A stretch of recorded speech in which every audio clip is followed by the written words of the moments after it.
Hi, I'm Grace, and this is Unwoke from Minnesota Family Council. I'm 19 years old, and in the last few years, I've gotten more involved in the pro-life movement. And as I've begun to use my platform to share the truth about the greatest evil of our time, I've become aware of a stark fact. 1/5 of my generation is missing, and not enough members of the church are talking about it.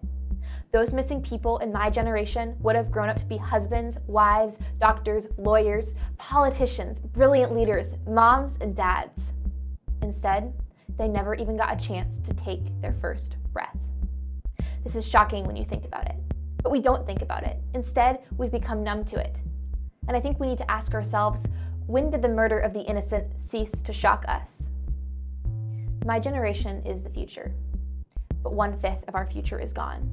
The church must work even harder to end this bloodshed and the stain it has put upon our country's present and future. As I've advocated for the pro-life cause, I've been told by many Christians, I'm personally pro-life, but I respect a woman's right to choose abortion if that's what's right for her.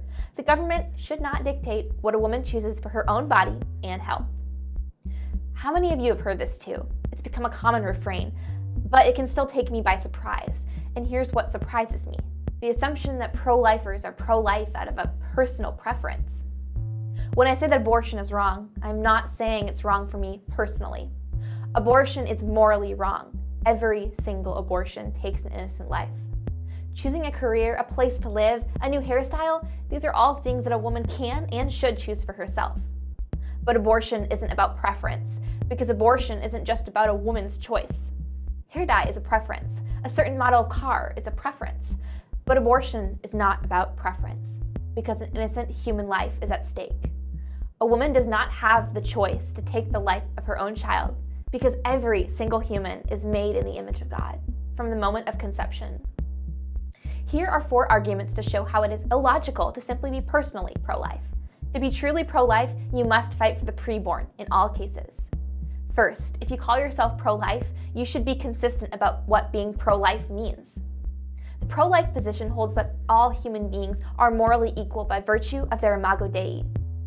It doesn't divide humanity into those who have utilitarian value, i.e. those who have already been born, and those who just have inherent value, such as the unborn. Every life is precious, because our worth is not determined by what we can or what we cannot contribute to society. Second, the bottom line is that every abortion takes the life of an innocent child. The reason that many people are personally pro-life is that they have serious reservations about it. But that gets to the very reason that abortion should never be a viable choice. Some things are always wrong. Taking the life of a child in the womb is one of them. It's immoral and wicked to take the life of an innocent child. It often brings me to tears, and it should bring you to tears too. It should stir us all to both prayer and action. Third, saying if you don't like abortion, then don't have one, logically doesn't make sense. Think of other things that are fundamentally wrong, like child abuse or rape. Saying, if you don't like child abuse, then don't abuse children, or even, if you don't like rape, then don't rape anyone, is ridiculous. When something is morally wrong, when it's an assault on the image of God, it's wrong for everyone. And as Christians, we are obligated to stand against child abuse, against rape, and against abortion in all cases. Finally, our nation was founded on the belief that we are endowed by our Creator with rights, life, liberty, and the pursuit of happiness. But without the right to life, every other right is meaningless. As long as our society allows the rights of the unborn to be violated, our nation is failing to live up to its founding principles. And the premature deaths of 1/5 of my generation may prove to be the downfall of our once great republic. Friends, every single one of us has an opportunity to raise our voice, to speak a little louder. Opposing abortion is not about preference, it's about saving innocent lives. It's about life and it's about death, and so we must fight for those who cannot fight for themselves. I beg you to join me in sharing the truth, in standing against lies and euphemisms. This is the greatest human rights crisis of our time. This is why we must rise up.